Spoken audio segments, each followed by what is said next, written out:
This is the tiny little kitchen that I'm going to try to cook dinner in tonight. Last night was way easier. We just cooked out on the grill. But tonight we're cooking live from this tiny little kitchen. I apologize for the delay getting on. I don't have Wi-Fi.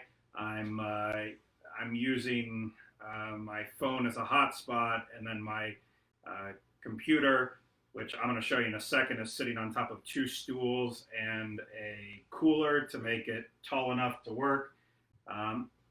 I've done all the chopping and most of the work needed to get this dinner started. And so this is going to hopefully come together really, really fast. Before I do that, I'll show you where I've been living for the last day and where I get to live for the next two. This beautiful little campground up here in New Hampshire Lake regions. So hopefully you can see how nice that is. This is where I grilled last night. This is called Grey Shingles Camp. There's only 5 cabins here, and we get to enjoy it.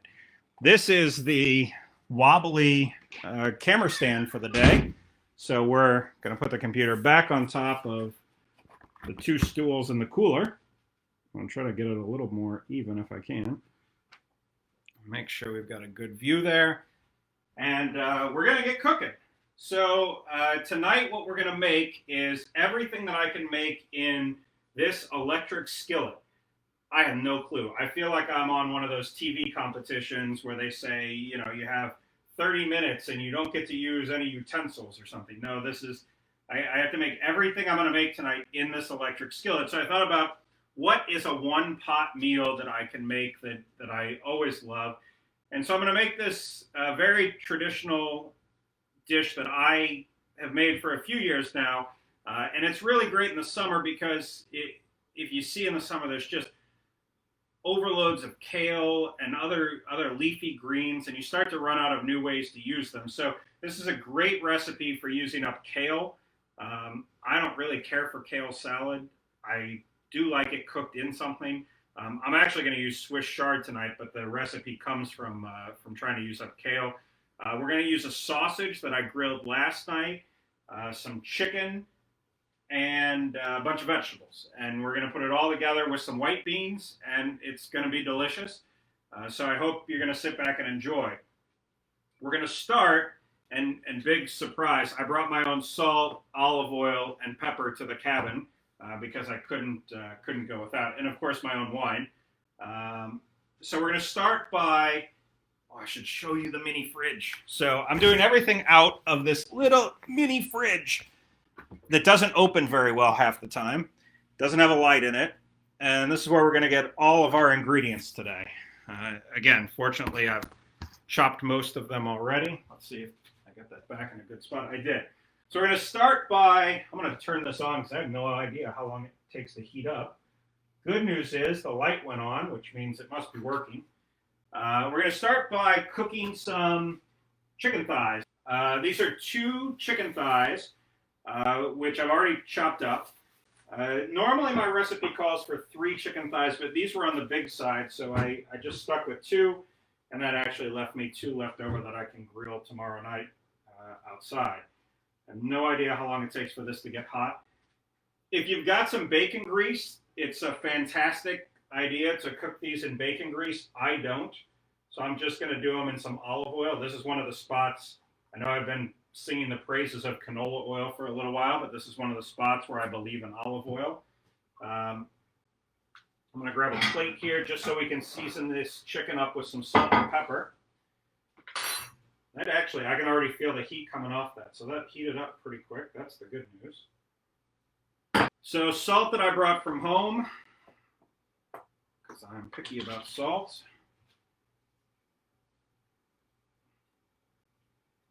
And you can do this in one of 2 ways. Normally what I would do is I would take the whole chicken thigh and just brown it on both sides. But to save time and because I'm not cooking in my own kitchen, I chopped it up ahead of time. And so I'm just going to give it one quick hit in here, hopefully get some good browning on it. And then we're going to pull it out and start doing everything else.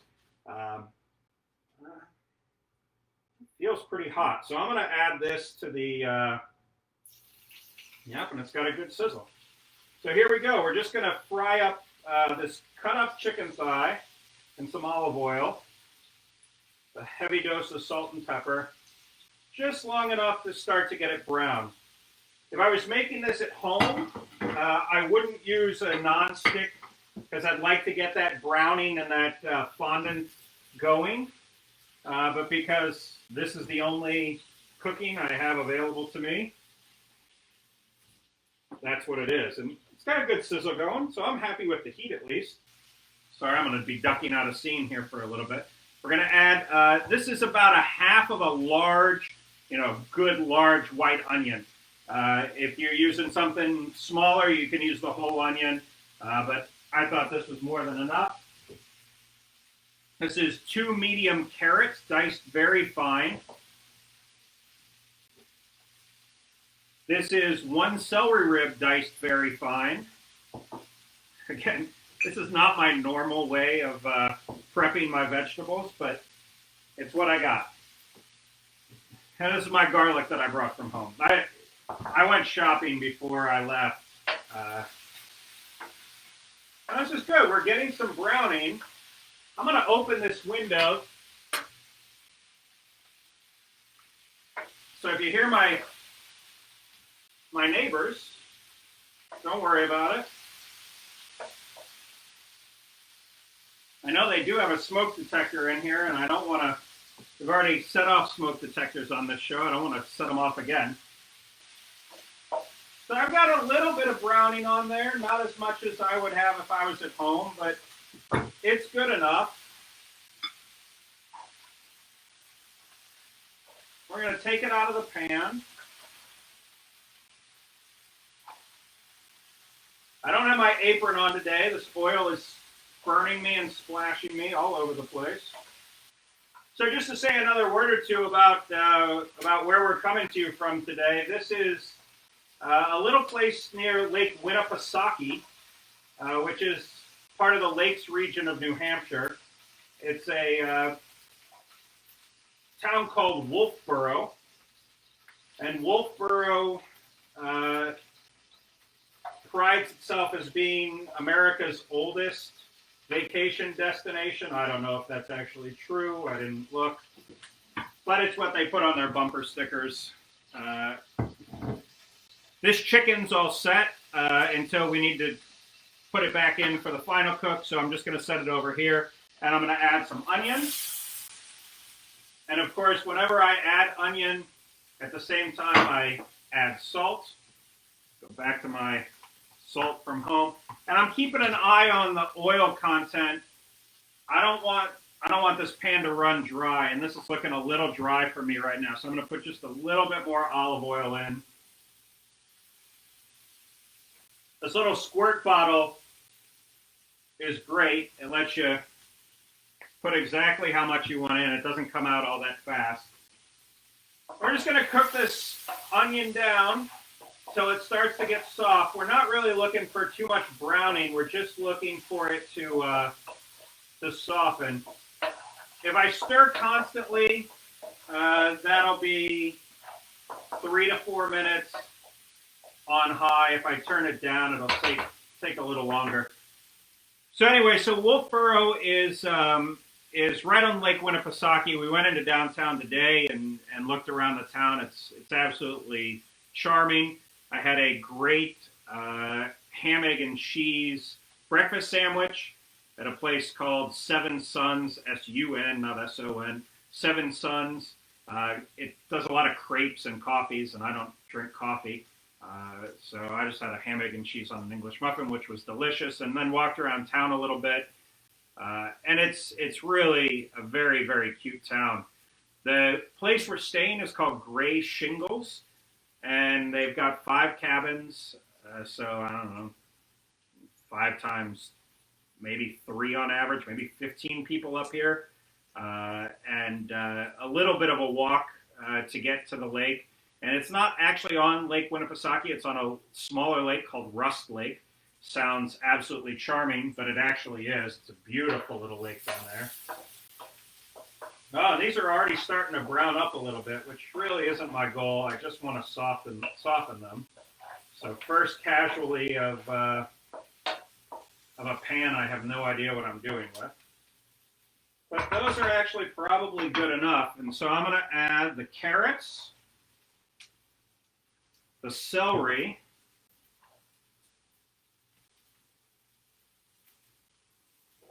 and everybody's favorite. I know I'm still getting criticized for this one, but some of my jarred chopped garlic. Sorry. For those of you who hate jarred chopped garlic, I apologize. It's hard enough cooking on the skillet. Don't ask me to start using garlic. And this is really the onion, carrot, celery. This is the basis of traditional French cooking. And this really, at the heart of it, is a French dish. And so even though we're going to use Italian sausage, I'm a German making French food with Italian sausage. That makes no sense, but we're going to do that. And so this is really at the heart of French cooking. Onion, celery, carrot. It's going to be your base to a lot of great things that you do in French cuisine. I really don't want my celery and carrots to brown, so I think I'm going to turn this heat down just a little bit. See if that'll help us any. I'm right about there. I've honestly never used an electric skillet in my entire life, so this is entirely new for me. And that doesn't have enough sizzle for me. I'm going to come up just a little bit more. I'm going to add just a touch more oil because it's not quite as much as I'd like. Some fresh pepper. Plenty of it. You know, you rarely have a completed dish and at the end of it go, gosh, that just was too peppery. That happens when you add your pepper at the table. If you do it at the beginning, you know, you're usually not going to put too much pepper in it. I can still remember though one time when I was younger, my dad and I used to make Thanksgiving dinner together all the time, and even when I was in college, he would come up and we'd make Thanksgiving dinner in my dorm room, and we focused probably more than anything on the stuffing, and we still do. I think we call each other almost every Thanksgiving to talk about the stuffing we made. It's sort of the traditional thing that my dad and I do. And so we made the stuffing, and we just put, pardon the language, just a shit ton of pepper in it. And one of the only times I ever remember eating something and going, oh, this is really peppery. It was still good. It was actually a little bit spicy. It was so peppery, but it was good. But normally you're not going to over pepper something. 90% of cooks, home cooks anyway, under pepper, under salt things, not the other way around. So, you know, unless you're sensitive to pepper, I know I've got a couple of viewers who are anti-spice in all things, and you know, maybe the pepper will get to you, but for the most part, you're not going to over pepper yourself. I'm going to add the herbs in now. This is actually fresh thyme. I took it off the stems earlier. So fresh thyme, and this is dried tarragon. I don't use enough tarragon to have anything more than the dried stuff, but if you want to get fresh tarragon, it's great. But I mean, I just took the lid off of this, and I smell the tarragon, not the thyme. It's a really powerful spice, at least to my taste buds. So I don't need a ton of it. So I'm going to do all of this dried. Ooh, that was a big pop. I don't know what caused that. That got me. And maybe not even all of the tarragon.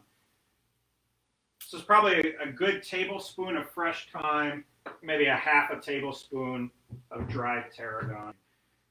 So all good cooking, at least in my house, has wine in it, or tequila, as you saw when we did the shrimp. So what we're going to do is put in a little bit of this white wine that we're drinking with it. and we're not going to get any fire tonight. So that's maybe more than I need. That's a quarter of a cup to a half a cup. But I do want some good wine flavor in this. I'm going to have to turn up my heat a bunch because I really want this to boil down and boil off. So I got my heat all the way up to high. And we're just going to cook this. We're going to cook this wine until it's almost gone. So it should cook the vegetables. The vegetable is going to soak in all that flavor from the wine. And so once this cooks down, we're going to add back in the chicken. We're going to add a sausage. And this is actually a leftover sausage from last night. So this is one of my Italian sausages from last night. You know, the nice thing, again, I'm not a big recipe follower. You want more chicken? Use more chicken. Just use chicken thigh. Remember, don't use chicken breast for things like this. But you want more chicken? Use more chicken. You want less chicken? Use less chicken. You want sausage? Use 3 sausages, 2 sausages, 1 sausage. I'm using 1 because I didn't want to quit eating them last night. Normally, I do a little more chicken than sausage, but to each his own. You want to add some bacon to this. It's great with bacon. Normally, if I'm home, I pull some bacon grease out and actually use that instead of olive oil, and that gives it an extra smoky, yummy taste. Didn't have it tonight. We're flying by the seat of our pants a bit. This is starting to look delicious. You could also just stop right here, get yourself a really crusty piece of toast, put this all over a piece of toast, and you would be very, very happy, I promise. These veggies by themselves are delicious. So we're going to add in our chicken thigh, we're going to add in our sausage, and we're going to add in some white beans. I'm using cannellini beans tonight. I actually like Great Northerns even better, but this is what I had on hand. But you can wait and add your beans in at the very end, or you can add them sooner. It's really up to you. Hold on, I can tell by the sound that we're almost out of wine here, which is exactly what we want.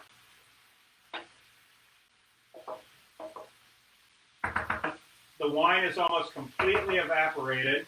So in goes the sausage. The sink is so little, I'm running out of room in it. In goes the chicken with all the juices.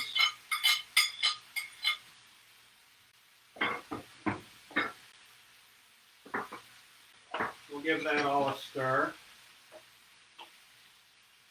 Now, when we took the chicken out, it wasn't all the way cooked. We had only put it in there to brown. And again, if you had done it with whole chicken, even more so. So the chicken wasn't in there to get cooked. It was only in there to start up some browning and to get some seasoning for when we cook the vegetables. So that means we got to make sure that the chicken's cooked all the way.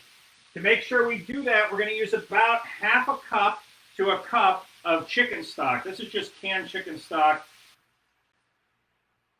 And I used about half the can. But this is going to make sure, and I still have this on high, this is going to make sure that the chicken is cooked all the way through. And again, this is one of those things where it's almost impossible at this point to overcook it. I'm going to cook this until the liquid is almost completely gone. Because I'm not looking for a soup. I'm just looking for this all to be cooked. So this is on high. By the time this liquid is done, you're guaranteed your chicken is cooked all the way. Your sausage is reheated. So at this point, I'm gonna add the beans. I could have added the beans right at the beginning, or I can keep waiting. I am gonna rinse them. So I'm gonna open this can of beans. If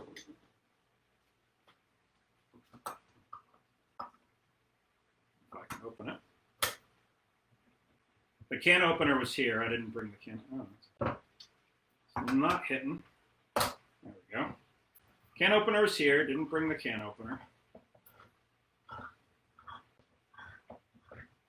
So I'm gonna open this can of beans. Look at that. I don't know. Look, when I grew up, I don't know if anybody saw, but I recently posted a picture of a homemade German potato salad that I made last weekend. and it was absolutely delicious. But I called my mom and said, Mom, I remember you used to make German potato salad when I was a kid. I said, what was your recipe? Because I thought, I just use hers. She said, well, I started with 3 cans of potato salad. And I thought to myself, I've never even seen a can of potato salad in Massachusetts. Great idea. That isn't going to work. Canned food isn't there the way it used to be.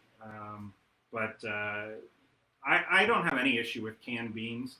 One of my favorite recipes is black beans, and I literally take 2 or 3 strips of bacon, cook those in a pan, pull them out, throw a little bit of garlic in there, throw some rinsed black beans on top of that, cook it until it's warm and the bacon grease and the garlic have gotten all in the beans, throw the bacon back on them, and it's awesome black beans. And I'm just going to rinse these well. Normally I do it in a strainer, but I don't have a strainer.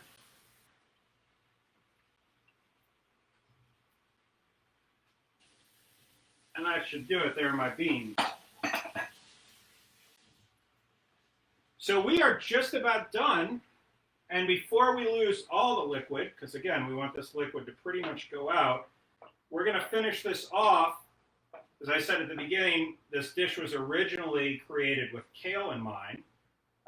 But tonight I've got Swiss chard. So I've got this big bowl of Swiss chard. Now I'm going to add it in batches. If I had a bigger pan, I would be able to add it all at once, but I don't have enough room here. So I'm going to add it in batches. If I don't get it all in, that's okay. And then I'm just going to try to get the Swiss chard on the bottom and everything else on the top.